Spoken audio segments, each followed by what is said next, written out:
우리들에게 익숙한 말이 하나 있죠. 공술의 공수거, 빈손으로 왔다 빈손으로 간다는. 우리는 태어나면서부터 이 몸이라는 걸 얻어 쓰다가 이 몸도 이 세상에 두고 다시 우리가 온 곳으로 돌아갑니다. 마치 한바탕 연극을 하듯 소풍을 나온 듯 그렇게 잘 놀다 돌아갑니다. 이 인생은 태어났다 죽었다 이 두 마디로 정리하면 더 할 말이 없어지기는 합니다만 아이러니하게도 그 사이엔 온갖 말들로 채워져 있겠네요. 저는 어쩌다가 보니 이 세상의 이야기를 기웃기웃거리면서 일평생을 살았습니다. 그리고 사람들이 하는 말을 들었죠. 그런데 제 눈에는 이 사람들이 하는 말이 이상하게 보이기 시작을 했습니다. 뭔가 좀 그래요. 그래서 내 속에서 항상 올라오는 뭔가가 과연 그럴까? 그게 맞아? 하는 질문들입니다. 그렇게 뭔가 얻어 걸리게 되면 몇몇을 끙끙끙 앓으면서 그 질문에 매달리기가 일쑤입니다. 오늘은 그런 이야기들을 좀 해보려고 합니다. 그 서양 미술사에서 거장이라고 불리는 화가들 대다수가 노년에 이를수록 혹은 생의 결정적인 순간마다 이 자화상에 집착을 했다고 합니다. 이 자화상의 렘브란트도 그랬고요. 빈센트 반 고흐도 10년이란 짧은 활동 기간 동안 40점 이상의 자화상을 그렸다고 그래요. 또 프라다 칼로는 어떤가요? 그녀는 나는 너무나 자주 혼자이기에 또 내가 가장 잘 아는 주제가 나이기에 나를 그린다는 아주 유명한 말을 남기면서 평생 자신을 그렸죠. 그 입체파의 거장이었던 파블로 피카소도 91세로 생을 마감하기 직전까지 거울 속에 자신의 모습을 그렸습니다. 다 좋아요.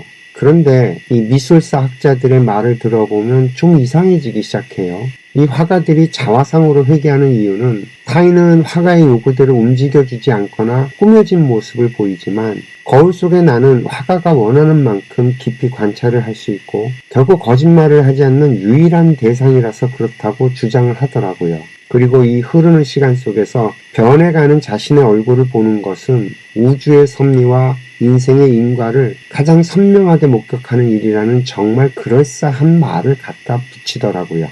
근데 제가 볼 때는 그저 화가들이 미쳐가고 있는 걸로 보이는데 말이죠. 이 작가가 뭔가 영감이 떠오르고 또 그걸 작품으로 옮기고 그 작품이 사람들에게 인정을 받고 인기를 얻고 그래서 먹고 사는 문제들이 해결이 되고 삶이 편안해졌다면 절대 자화상으로 파고 들어갈 리가 없다는 생각이 듭니다. 이건 화가뿐만 그런 게 아니라 모차르트가 그랬고 베토벤도 마찬가지였어요. 창작자들은 결국 다들 미쳐갑니다. 왜? 이 속에 해결되지 않는 뭔가가 있어서 그래요. 결국엔 그 뭔가를 찾아 헤매다 죽는 거죠. 이걸 예술가의 혼이니 작품의 완성이니 뭐니 하는 건 그 작품을 팔아먹는 사람들의 그 포장일 뿐이고 광고일 뿐인 거지 창작자 본인의 이야기는 아닐 겁니다. 그 몇 년 전에 우리나라에서 전시회가 열렸던 자코메티의 조각 작품 그 걷는 사람을 보면 다 깎아내고 남은 본질처럼 일종의 자화상인 셈이에요. 그런데 그가 던졌던 말이 일품입니다. 어디로 가야 하는지 모르지만 그럼에도 불구하고 나는 계속 걸어가야 한다. 저는 이 말이 모든 작가들을 대변하는 말로 읽혔어요. 전부 다 찾고 있었다는 거죠. 뭘? 그걸 모르니까 미쳐가는 거고요. 이해가 좀 되시겠어요? 이 세상에 나와 있는 그래서 너무 유명하고 그 가격이 천문학적인 작품 가운데 사실 완성작은 단 하나도 없다는 게 저의 생각입니다. 우리들은 그저 그 미완의 작품들을 소비하고 거기에서 또 감동받고 그 비싼 비용을 지불하는 거라는 거죠.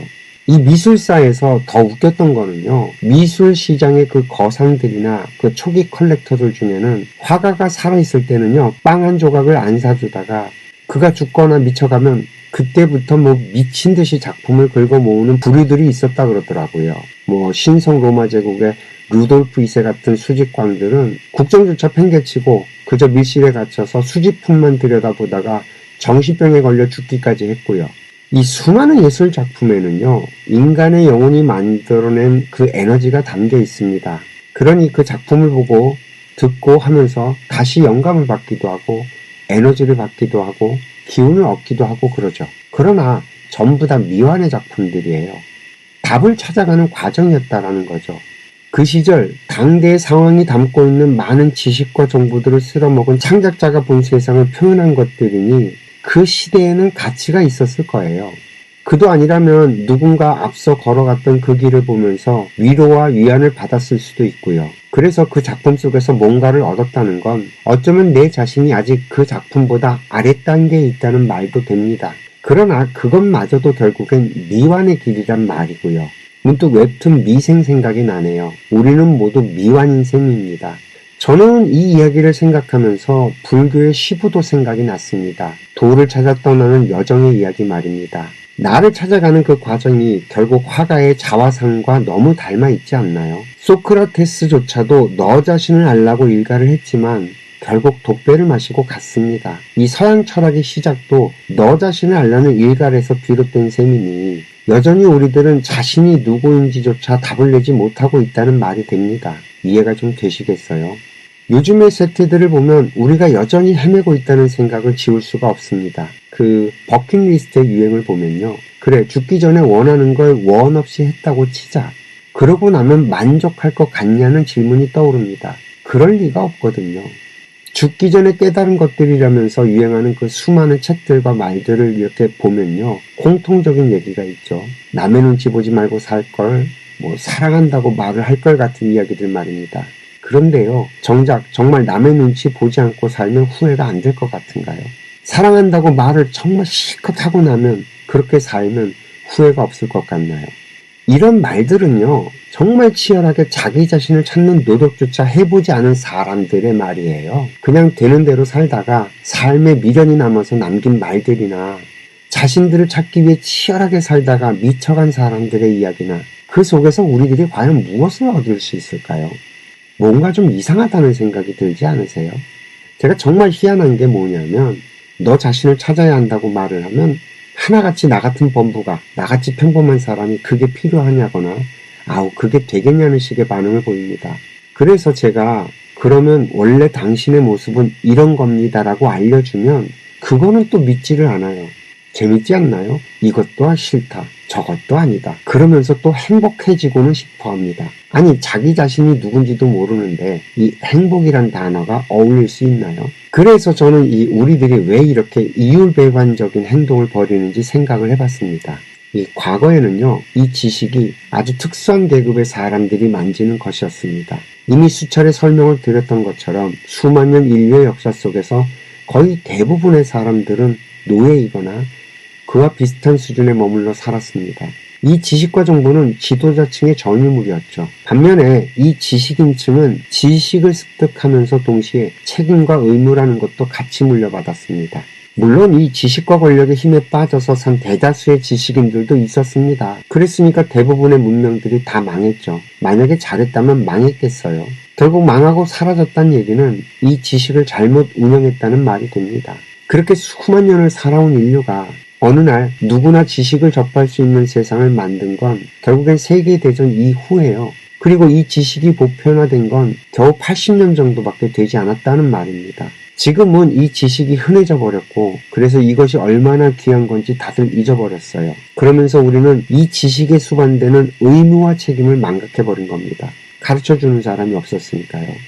우리의 부모 세대들은 그 지식 한 조각을 먹지 못해서 정말 비참한 삶을 살아야 했었는데 그래서 자신들을 희생시켜가면서 누구나 지식을 접할 수 있는 세상을 만들어서 우리들에게 물려줬는데 정작 우리들은 이 지식이 얼마나 소중하고 귀한 것인지 그리고 이 지식으로 무엇을 어떻게 해야 하는지 깨닫지 못하고 있으니 참 이게 얼마나 비극이냐는 거죠.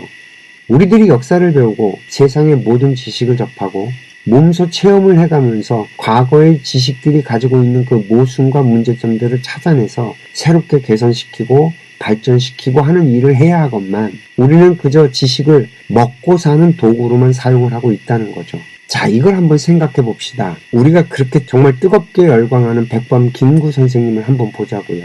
그 양반이 그 살아생전에 접했던 지식과 정보의 수준이 어땠을 것 같나요?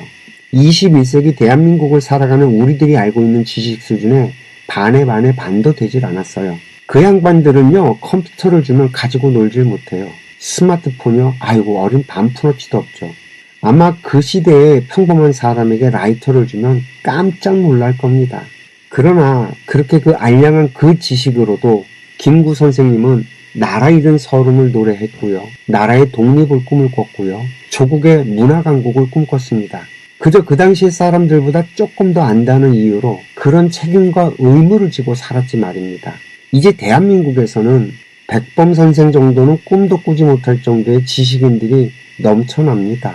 그런데 그런 지식인들 가운데 과연 누가 있어서 이 나라를 걱정하고 미래를 꿈을 꾸고 민족의 미래를 생각하냐는 말입니다. 우리가 글을 깨치고 배우는 이유는 나 혼자 그저 잘 먹고 잘 살기 위해서가 아닙니다. 혼자 잘 먹고 잘 살기 위해서는 그렇게까지 많이 배울 필요가 없어요. 아니 먹고 사는데 얼마나 든다고 그렇게 많은 지식을 배워요. 이 배움은요, 남에게 주기 위해서 습득하는 겁니다.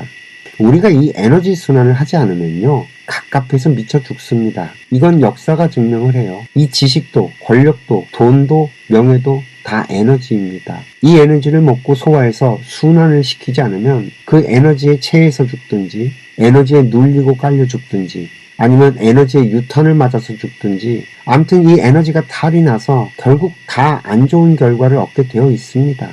지금 이 나라 안에서도 그런 일들이 벌어지고 있잖아요. 많이 배운 놈들이 자살을 합니다. 배우지 못한 사람은요, 정말 어떻게든 살기 위해서 발버둥을 치지만 잘 배운 사람일수록 자신이 문제를 풀어내지 못하면 미쳐서 죽게 되어 있어요. 그리고 그 수많은 예술가들의 자화상이 그 대표적인 현상인 거고요. 자기 귀를 잘라내는 그 광기를 부린 반고호의 이야기가 남의 말이 아니라는 거죠. 이해가 좀 되시겠어요? 이 과거의 정보들로는 오늘 그리고 미래를 살아낼 수가 없습니다. 우리들이 알고 있다고 착각하는 거의 모든 것들은 어제의 정보들입니다. 그마저도 자신의 답을 찾아내지 못한 정보들이고요. 그리고 그 정보들을 답습한 우리들에게는 미래가 없지 말입니다. 우리는 이 과거의 정보들을 가지고 오늘 내 앞에 사람들을 대하면서 문제들을 풀어가야 하는 거예요.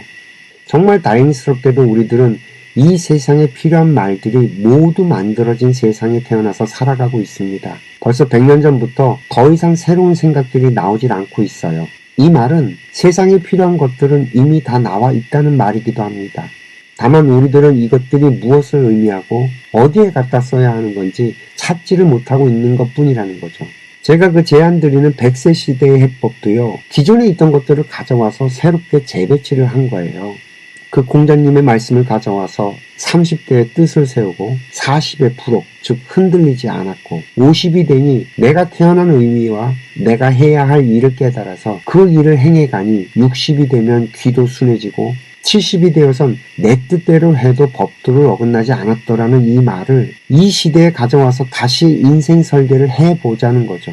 그래서 50이 넘어야 겨우 어른이 되는 거고, 어른은 세상에 해줄 말이 있는 사람이라는 뜻이라고 설명을 드렸습니다. 기억들 나시나요? 세상에 있는 것들을 가져다 쓰는 건데 딱딱딱딱 제자리에 맞는 것들을 가져다 쓰면 그 문제가 해결이 되어 간다는 거죠. 그래서 저희 인생학교에서는 이것을 병뚜껑 이론이라고 설명을 드렸고요. 이처럼 내 인생의 답은 내가 만들어가는 겁니다. 타인의 인생을 대신 사는 게 아니고요.